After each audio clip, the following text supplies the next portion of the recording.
Adiós, Eva. Hasta el lunes, buen fin de... Igualmente. Derrotero. Pásalo bien. Camino, dirección, medio tomado para llegar al fin propuesto. Conjunto de datos que indican el camino para llegar a un lugar. Bueno, ¿qué? ¿Nos vamos? Dirección que se da por escrito para un viaje de mar. Paséis buen fin de. Libro que contiene un derrotero. Hasta luego. Línea marcada en el mapa de mareas para guiar a los pilotos. Derrota. O rumbo. Derroteros. Derroteros. Derroteros. Bros. Pensar paseando con Sabina Urraca. ¿Qué tal? ¿Cómo estás? Pues bien, ¿Vamos a pasear? vamos a pasear. ¿Por dónde? Pues vamos a pasear por el pelo. Ya Pero estabas no, tardando tú. pero Bueno, no del pelo rizado. No del del que pelo hablaste. rizado, No. que eso ya lo he tratado. Vamos a pasear por el hirsutismo. Vamos a pasear por el pelo. Vamos a hablar de peludos y peludas. De peludos y peludas, sí. Sobre todo de peludas, Ah. voy a decir, pero también de peludos. Vale. Sí, sí. ¿Y esto por qué? ¿En bueno, qué foro lo has encontrado? Bueno, O bueno, porque- los pelos de los animales y Claro. los perros, sí, por ejemplo. me interesa mucho, Claro. o sea, me gusta mucho, pero es que sí, estoy escribiendo un personaje que es una especie de personaje mitológico Sí, inventado por sí. gente de un pueblo que es una mujer Ah, vale. peluda. Y entonces he empezado a leer sobre muchas mujeres peludas a Vale. lo largo de la historia, ¿no? Muy bien. Y claro, me he preguntado, o sea, es raro porque a medida que he empezado a leer sobre mujeres peludas, sobre cómo se ha ido moviendo el vello de nuestro cuerpo, solo algunas zonas, Ajá. de pronto viniendo me sentía súper ridícula porque pensaba, qué raro, como solo un poquito de pelo en la cabeza, como si llevásemos como un bombín ridículo, ¿sabes? Cuando en un momento Éramos estuvimos todo. completamente cubiertos, ¿no? Sí. De hecho, Tina Lasasi, que es una antropóloga bióloga de la Universidad del Sur de California, dice que tenemos cabello en todo el cuerpo, pero que se han convertido en folículos pilosos en miniatura, ¿no? Sí. Está miniaturizado hasta el punto de que funcionalmente ya no nos aísla. Claro, es Y- como los calvos. O sea, estos pelos de los brazos y tal son como pelos de calvos. O sea, son Claro, exactamente. que han perdido la fuerza. Sí, y entonces como que he leído como diferentes hipótesis de por qué fuimos perdiendo el pelo. A ¿no? ver, cuéntame. Por ejemplo, dicen que durante el Pleistoceno el Homo erectus y los homínidos posteriores empezaron a cazar en la sabana abierta y tenían que perseguir a su presa durante muchas horas para llevarla hasta el agotamiento porque no tenían herramientas de caza sofisticadas. Entonces, este ejercicio de resistencia los ponía en riesgo de sobrecalentamiento. De ahí la pérdida del pelo, ¿no? Por el peligro de sobrecalentamiento. Esto les permitía sudar de forma más eficiente y enfriarse más rápido sin necesidad de descansar. O sea, somos calvos de cuerpo para correr, ¿no? Luego está ahí la hipótesis del ectoparásito, que para que no hubiese parásitos en nuestro cuerpo, no se nos pegasen parásitos, Perdemos el pelo. perdemos el pelo, ¿no? Luego, por supuesto, la ropa y ¿no? el Yo fuego. pensaba que tenía que ver más con coger pieles animales, entonces ya no necesitas la piel Claro. propia, o sea, el pelo propio. Claro, es como que nos hemos hecho, ¿no? Como esta falsa piel que además Sí. podemos quitarla y lavarla, ¿no? Y el fuego, y eso hace que ya el pelo pues nunca vuelva a salir. De hecho, claro, yo lo noto que en los lugares donde roza el pantalón en invierno, ahí no me sale pelo en la pierna, Claro. ¿no? Pero es muy raro porque dicen que, claro, que cuando estudias el calor de nuestro cuerpo durante un periodo de 24 horas se nota que perdemos más calor por la noche de lo que necesitamos perder, ¿no? Por lo que el efecto neto de haber perdido nuestro pelaje es que en realidad vivimos en una especie de déficit de energía todo el tiempo. Nos hemos quedado defectuosos, de alguna forma. Algunos y algunas, porque otra gente no, ¿eh? Y claro, la gente se mete mucho, ¿no? Yo en la playa, o sea, tengo un amigo que es muy peludo y la gente en la playa le mira, incluso le sacan fotos de lejos, ¿no? Oh. Y es como algo extraño, pero realmente, ¿no? Este amigo mío es En realidad mucho está más avanzado. Está más avanzado, ¿no? En Ha realidad, mantenido sí, algo que sí. en realidad necesitábamos. No Claro, pierde porque- energía como los demás. Claro, porque ya no hacemos carreras de resistencia a lo largo de la, Para de la cansar a un sabana animal. abierta para cansar a ningún animal, ¿no? Y esto, aquí está la darwinada que voy a mencionar, porque de verdad no, solo puedo llamarla darwinada. A ver. Darwin llegó a decir que la pérdida de pelo se debía simplemente a la selección sexual. O sea, a la selección sexual, vamos a decir, a la selección sexy, diríamos. Nuestros antepasados simplemente preferían compañeros menos peludos, les ¿Ah, sí? parecía más bonito, quedaba bonito. ¿En serio que ¿no? dijo Esa esto? es la darwinada mayor. mayor Absolutamente. del día, vamos. Pero bueno, por suerte, nada, esta posibilidad ha quedado bastante descartada científicamente. Por lo que ¿no? sea. El caso es que socialmente el crecimiento del pelo en el hombre y en la mujer recibe consideraciones distintas, ¿no? Mientras que la mujer ha sido siempre asociada con cabellos largos, ¿no? Y esto ha sido como un signo de hermosura, Erotismo. erotismo y precisamente en algunas culturas necesidad de ocultación absoluta, hasta el nivel de que si te asoma un pelo o llevas el pañuelo mal colocado te pueden apedrear hasta la muerte. Sí. O sea, hasta ese punto de pronto el pelo es considerado erótico, ¿no? Pelos que atraen, enredan, retienen, ¿no? En el hombre el pelo ha sido vinculado con la fortaleza o la virilidad, ¿no? Aunque Sansón. Sansón, claro, conscientemente lo quita para diferenciarse de las bestias. Las mujeres también supongo que es algo que no contemplamos porque simplemente pues seguimos los cánones de belleza, pero creo que la variación en la consideración del vello corporal y del cabello a lo largo de la historia tiene que ver con un acercamiento y alejamiento consciente de la bestialidad, ¿no? Uh-huh. Un acercamiento y alejamiento muchas veces inconsciente de ¿no? lo salvaje. de lo salvaje, ¿no? Como ahora es una época de crisis en la que de pronto, ¿no? Se llevan unos pelos larguísimos, de pronto, ¿no? Es una clase más alta y entonces se lleva el pelo más corto, ¿no? Y esto nos aleja y nos acerca de los animales de una forma muy cuidada y estudiada. Bueno, ¿no? eso es la depilación. Habrá toda una historia sobre la depilación. Bueno, la depilación es como ¿Cuándo aparece y cómo empieza? Esa tortura de siglos, ¿no? Sí. Había depilación prehistórica. Sí, se realizaba por motivos de practicidad y seguridad, pero se hacía más en los hombres que en las mujeres, porque eran más dados a tener que luchar entre ellos. Entonces, donde hay pelo, se dice donde hay pelo hay alegría, pero donde hay pelo también hay poder agarrar a tu enemigo, ¿no? Y tirarlo. Sí, sí. De hecho, en una batalla que se llama hay una Cruz de los Valientes, se llama, cerca del pueblo del que proceden mis abuelos, y allí se libró una batalla, se dice, en la que dos hombres, para no poder agarrarse del pelo ni de los miembros, ¿no? Del cuerpo ni nada, era una pelea por unas lindes, como no, y se envolvieron como en manteca de cerdo. Bueno, de hecho ahí creo que es la lucha más antigua que existe, que es una lucha albanesa, es que lo estoy leyendo en el libro de Lea Ipi, sí. Pues es una lucha en la que se embadurnan de aceite. Y la lucha es, claro, no puedes asir al otro, ¿no? Estos hombres se embadurnaron, pero es muy fuerte porque lo cuenta un texto así como un turístico que hay al lado de la Cruz de los Valientes que está en medio de la nada, y entonces uno de ellos, al no poder asir al otro, le metió un dedo por el culo y lo lanzó lejos. Eso cuenta la historia, ¿no? Bueno, te puedes depilar o te puedes envolver en manteca y que para avisarte o decirte cualquier cosa o atraerte hacia sí te metan el dedo por el culo y te traigan, ¿no? Bueno, total, el pelo era un flanco menos al que agarrarse, ¿no? En Egipto también la belleza y el culto al cuerpo, pues en las clases más pudientes, pues por supuesto se depilaban, ¿no? Uh-huh. Además, en algún momento siempre se ha considerado que era más elegante, quizá eso, se alejaba más de lo salvaje, el depilar a la mujer. Porque al hombre era por cuestiones guerreras, bélicas. Bueno, en Egipto todos se depilaban, ¿no? De hecho, también había fines religiosos, ¿no? Los sacerdotes y las sacerdotisas tenían que llevar todo el cuerpo libre de vello para poder acceder a los templos, ¿no? Como es como una pureza, una desnudez, ¿no? Suprema. Sí. Fíjate qué mayor pureza, ¿no? Que dejarte el pelo como es, ¿no?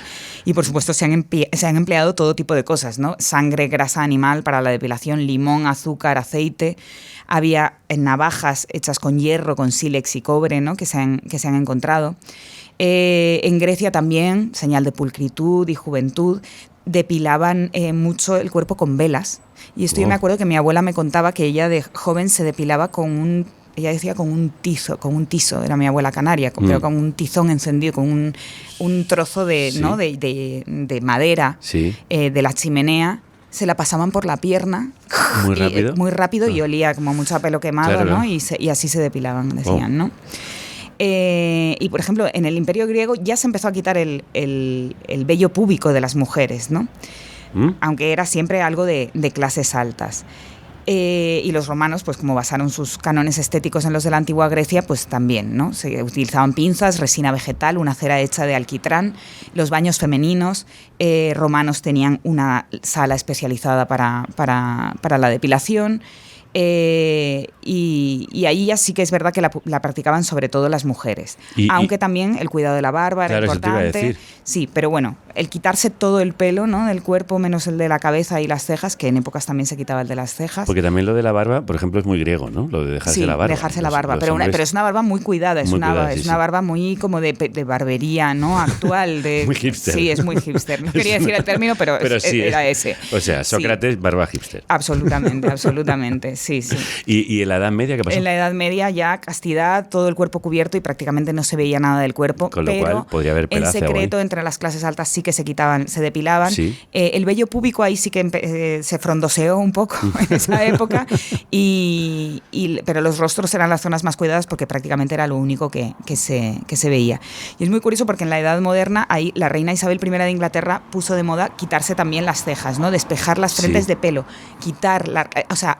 atrasar, ¿no? Llevar más lejos la raya del cabello. Que de hecho eso tenía ese aspecto, por lo que hemos visto en imágenes, tan alienígena, ¿no? Sí, absolutamente, sí. Un canon de belleza que no se entiende desde hoy. Y de esa época se ha recuperado un manuscrito sobre depilación, hablando del ungüento que utilizaban, que estaba hecho con arsénico y cal viva, y como el folleto explicativo, ¿no? El prospecto decía: cuando sientas calor en la piel, lávala rápidamente para que no se caiga la carne. Wow, claro. Creo que es una frase que define muchísimo como las auténticas salvajadas. A menos que te hayas depilado un poquito en tu vida, ya te has hecho algún cisco en el cuerpo, ¿no?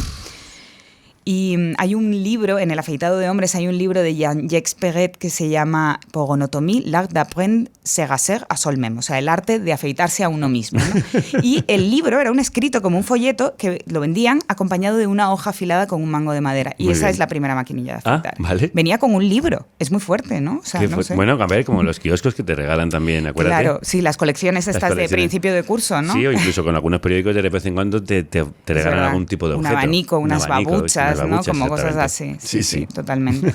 Ahí ya se empezó a extender la depilación con cuchilla, ¿no? Y en el siglo XX es el paroxismo de la pues ya empiezan las axilas, o sea, todo, porque además cada vez faldas más cortas, o sea, cada vez se ve más cuerpo, entonces cada vez hay que llevar más lejos la línea de cabello. O sea, lo mismo que la reina Isabel, ¿no? Iba atrasando la línea de cabello, pues es un poco eso, ¿no? Como que va avanzando la depilación por nuestros cuerpos. Y con todo tipo de ceras, métodos, ya llegando finalmente a la fotodepilación salvaje de nuestros tiempos, ¿no? Pero yo recuerdo siempre como estas ceras, ¿no? de mi madre, mis tías. Me acuerdo yo perfectamente, mi madre pegándose tirones y oyendo el...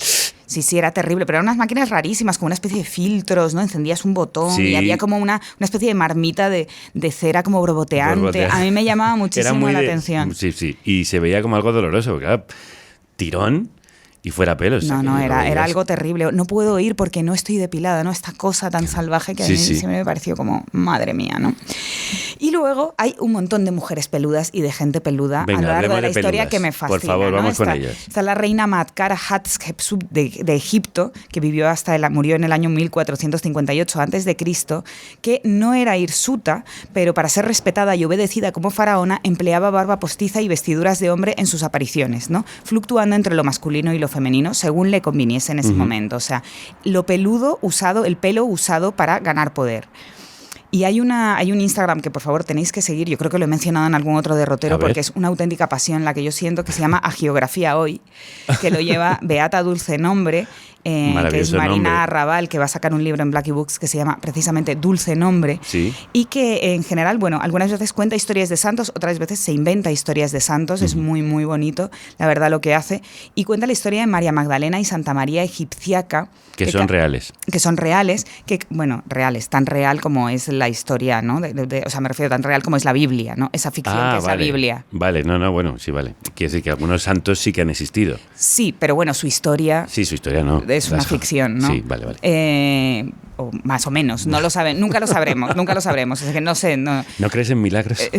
Yo creo en todo, yo creo en la ficción, a pies juntillas. Claro. Pero claro, cuando me lo pregunta una persona que no sé cuál es su religión con respecto a la ficción, pues tengo cuidado. Yo soy creyente de la ficción. Bien, pues entonces. Bueno, entonces hablando de María Magdalena y Santa María Egipciaca cambiaron sus nuditas criminales, porque eran las dos, como sabemos, prostitutas, por nuditas temporalis. Ambas decidieron irse al desierto a limpiar sus cuerpos desnudos de las caricias ajenas, pero se fueron desnudas. Sí. A la Magdalena Los ángeles le prepararon una celda entre las grietas de una montaña, ¿no? Solo se llevó una calavera y cuando pisó la cueva se quitó el vestido. Y Dios piadoso le mandó una larga melena con la que la santa secaba los pies de los peregrinos después de lavárselos y quitarles la arena de debajo de las uñas. Era una melena cobriza como el mismo desierto de Jerusalén y podía usarla para camuflarse de depredadores y alacranes protegiendo su carne de picaduras y mordiscos, ¿no? Solo tenía que tumbarse quieta bajo su gran pelo y aguantar la respiración. Y Santa María Egipciaca también vivió en el desierto y le brotó la melena, ¿no? Nuestras santas eran las preferidas de los creyentes medievales para aprender sobre la penitencia y el arrepentimiento. Se convierten de alguna forma en la nueva Eva, ¿no? Una primera mujer redimida. Son pecadoras arrepentidas, que dice aquí Beata Dulce Nombre, son pecadoras arrepentidas como nosotros, que a partir de hoy solo nos desnudaremos bajo los astros que iluminan los desiertos. Qué bonito. Es precioso, de verdad, seguir a Geografía hoy porque es increíble cómo escribe Beata Dulce Nombre. ¿Y va a sacar un libro sobre esto, más o menos? ¿O no sabes? No, pero su escritura es flamboyante como esta que hemos visto aquí. Flamboyante como lo que hablábamos el otro día. El libro se llama Dulce Nombre. Muy bien. Sí, y luego está Clémentine Clataux, Madame de Lay, que es una mujer que nació en Francia en 1865 y le creció la barba bueno, claro, la mujer siendo barbuda. Adolescente, claro. Se casó con un panadero, abrieron una cafetería, pastelería, se rasuraba regularmente, pero tras una apuesta que hizo se dejó crecer la barba y eso provocó una grandísima afluencia a esta pastelería y entonces a partir de entonces se llamaba el café de la mujer con barba y la gente iba a comprar pasteles y a tomar café y a verla, ¿no? Y finalmente esta mujer incluso obtuvo un permiso de la prefectura para vestir como un hombre, si quería, ¿no? Anda. Nunca aceptó invitaciones para viajar y ser exhibida hasta que murió su marido, que entiendo que, bueno, tuvo ahí un momento de flojera y dijo, bueno, venga, ¿no? Y entonces sí que se presentó a algunas ferias. Sí, bueno, no sé. No sé qué cirquero se aprovecharía de ella, ¿no? Pero no lo sé. Qué empresario, quería decir. Y que estuvo viajando por el mundo, Viajando por el mundo, sí. Tampoco muchísimo, pero sí. Y siempre estuvo muy orgullosa de su barba, al punto de que en su lecho de muerte dijo, apostaría a que en el paraíso no existe una barba tan fina como la mía. Última frase antes de morir. Y se cumplió su deseo y en su lápida pone, aquí yace Madame de Lay, la mujer barbuda de Taon. O sea, ella se agarró a su identidad de mujer barbuda. A ver, eso lo hacía absolutamente única. Y luego está Petrus Gonsalvus, que es muy famoso en Canarias y que seguramente lobo, habréis visto imágenes de él, que es este hombre peludo, ¿no? Sí, una especie de hombre lobo. Sí, que nació en Tenerife en 1537 y murió en Capodimonte, en Italia, en 1618 y fue un hombre que tenía hipertricosis universalis congénita, es decir, tenía hipertricosis, tenía pelo por todo el cuerpo, ¿no? Y lo llamaban el salvaje gentilhombre de Tenerife o el hombre lobo canario. Nació con esta enfermedad, bueno, que no tenía otra particularidad más que tenía pelo por todo el cuerpo y es increíble cómo en los cuadros se le ve vestido con ricas ropas, ¿no? Porque, claro, formó parte de la corte de Enrique II de Francia, alcanzó rango nobiliario, ¿no? Y poco después de que llegase el adelantado Alonso Fernández de Lugo a conquistar, entre comillas, las islas, este hombre pues, debió de ir con él, ¿no? Se sabe que era descendiente de Mencelles Guanches, ¿no? Petrus Gonsalvus, Pedro González. Y a los 10 años... fue llevado a la corte del rey Enrique II de Francia, donde permaneció 44 años, ¿no? Fue esto todo un acontecimiento. Claro, era un freak de la época. Era un freak de la época, pero es curioso porque se le dio un trato preferente, sí, o sea, y se le dio un título nobiliario, ¿no? Y Giulio Alvarotto, que es un diplomático italiano en la corte francesa en esa época, lo describe así, dice, su cara y su cuerpo están recubiertos por una fina capa de pelo, de unos 5 dedos de largo, como unos 9 centímetros, ¿no? Y de color rubio oscuro, más fina que la de una Marta cibelina y de olor bueno, si bien la cubierta de pelo no es muy espesa, pudiéndose apreciar bien los rasgos de su cara. Me encanta lo del olor bueno, o sea, como que me dan unas ganas de tocar y oler ese pelo. Sí, lo describe como algo preciosísimo. Sí, o sea, realmente es que era como... Más fina que la de una Marta cibelina. O sea, qué preciosidad, qué me pelo, encanta. ¿no? Como para hacer un abrigo con el pelo de... Sí. Y... de Pedro González. Y el rey, se propuso desde el principio desterrar hizo el mito del buen salvaje, ¿no? O sea, como que intentó desterrar el supuesto lado salvaje del niño, inculcarle buena educación y costumbres refinadas.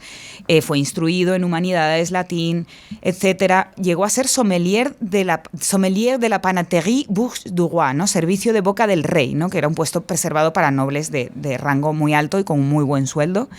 Y además se le llamaba Don Petrus Gonsalvus, ¿no? Por ser descendiente de un rey guanche. Esto creo que no se ha visto en ningún otro caso en el que hayan cogido a un guanche, lo hayan sacado de Tenerife y lo traten muy bien, la verdad. Debo decir que ese debe ser un caso único, pero por razón de su pelo, ¿no? Y de su particularidad. Que podría haber sido lo contrario. Que podría haber sido un monstruo de circo, ¿no? Podría haberse convertido lamentablemente en un monstruo de circo. Bueno, pues lo casaron con una bella parisina que se cree que era dama de compañía de la reina Catalina de Medici y tuvo 6 hijos, 3 niños y 3 niñas.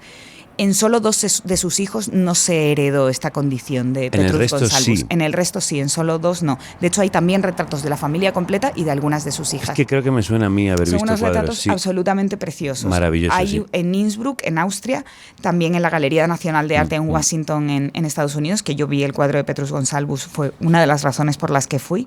Y luego es curioso porque luego hay unos cuadros que están en la Cámara de Arte y Curiosidades creada por el archiduque de Austria, Fernando II.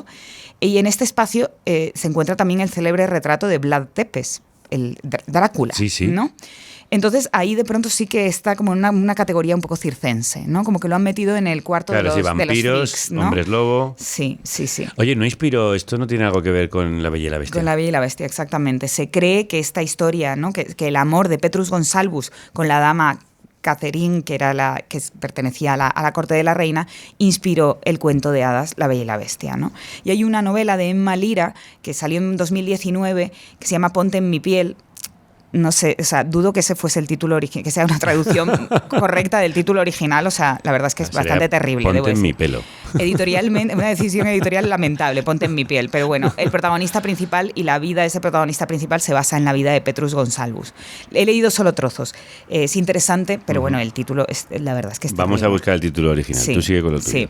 Bueno, yo sigo con lo mío y te hablo de La Serrana de la Vera, que es un mito español muy extendido por toda Extremadura, especialmente en Riberos del Tajo, en Garganta la Olla, el Valle del Jerte y la Vera, pues se llama La Serrana de la Vera.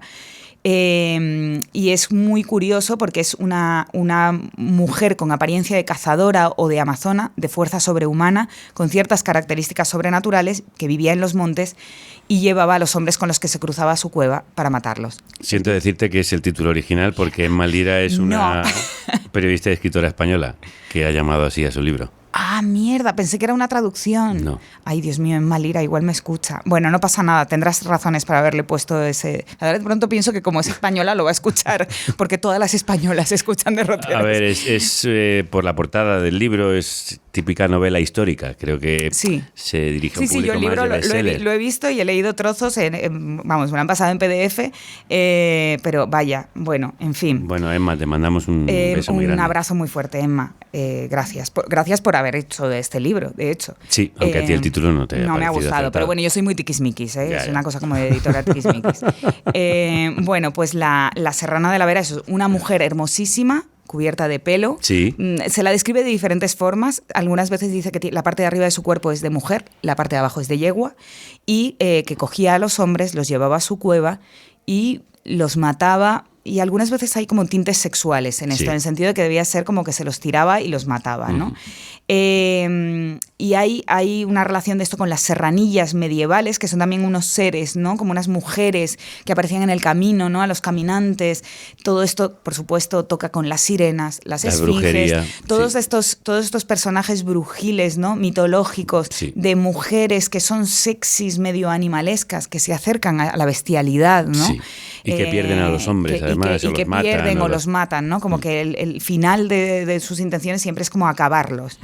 Y entonces, pues el personaje de la Serrana de la Vera, por supuesto, tiene sus manifestaciones en la literatura. Claro, es que tiene mucho que ver con la evolución del pelo como elemento sexual, el pelo de la cabeza, pues eso llevado a su paroxismo, son las serranillas o pueden ser estos animales femeninos cubiertos de pelo. O sea, que creo que esta obsesión del hombre por el pelo de las mujeres. Sí, es como una filia que se ha pasado de frenadas, ¿no? Es como, no es que tenga una cabellera muy muy tal, es como hacer como un porno desagradable porque se te va de las manos, ¿no? Es como, no, tiene todo el cuerpo y además no solo te follas, sino que te mata. Te mata, como, claro.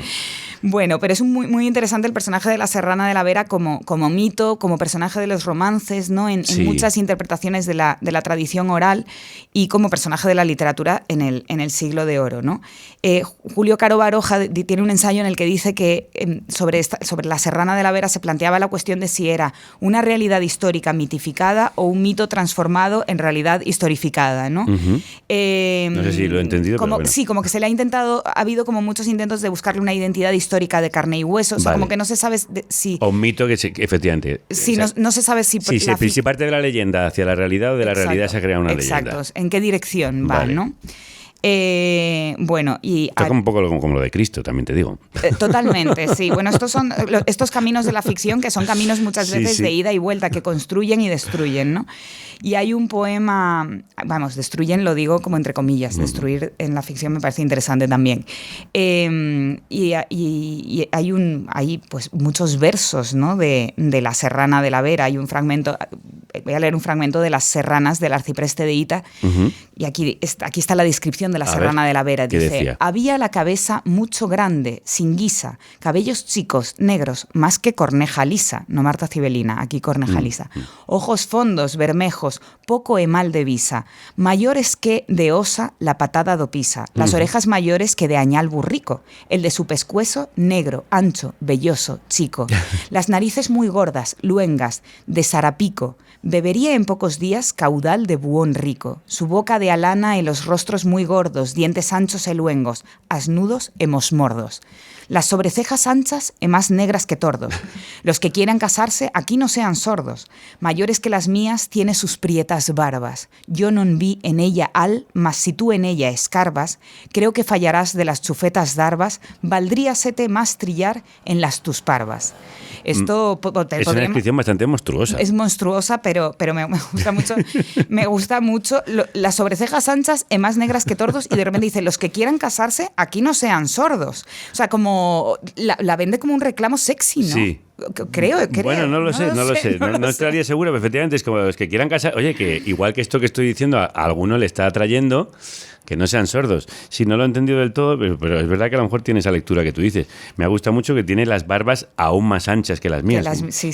Más grandes que las mías. Y luego hay un momento en un cuento en el que una mujer le habla a la propia Serrana de la Vera, que en este caso se llama Gila, y le habla de lo que la gente dice de ella, ¿no? Y le dice que eres Lucifer, saltabardales, machorra. Esto toca con la que hablamos el otro día de la pluma. Sí.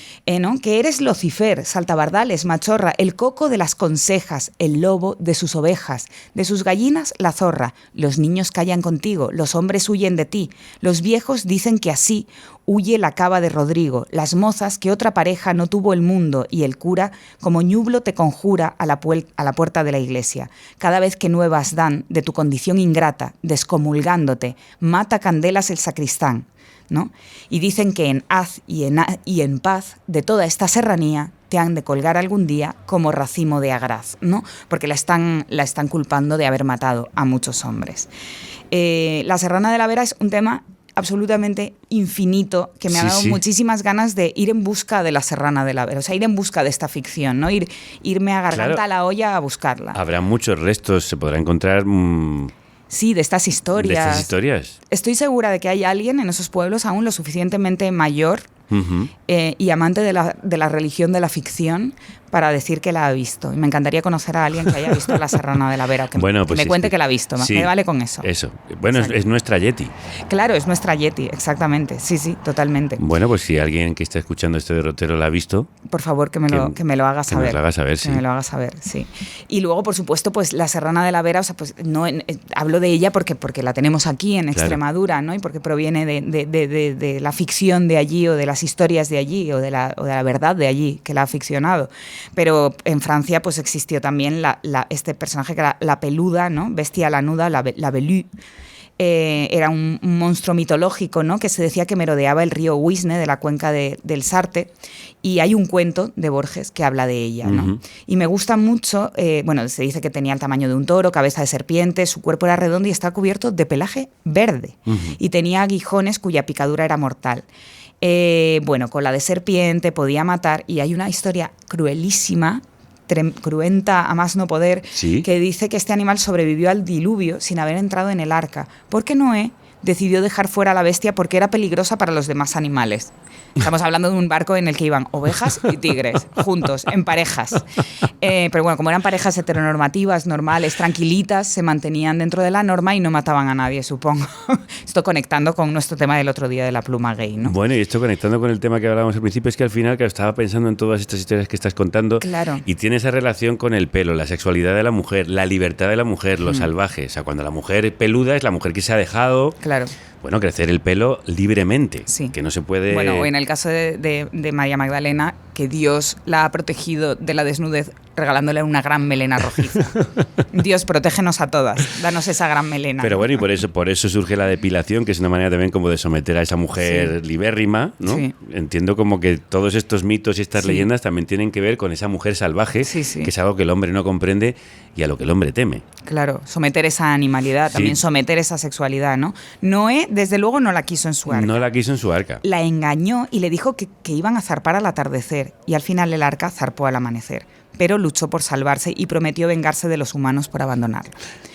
Y como era anfibia y tenía la piel gruesa, la peluda nadó usando su cola gruesa y de serpiente, y nadó hasta debilitar su cola, provocando que sea el único punto vulnerable en este cuerpo acorazado. Entonces, en todas las historias que hay de gente que vence a la peluda, finalmente es como su talón de Aquiles, es esa cola que se le debilitó intentando salvarse del diluvio universal.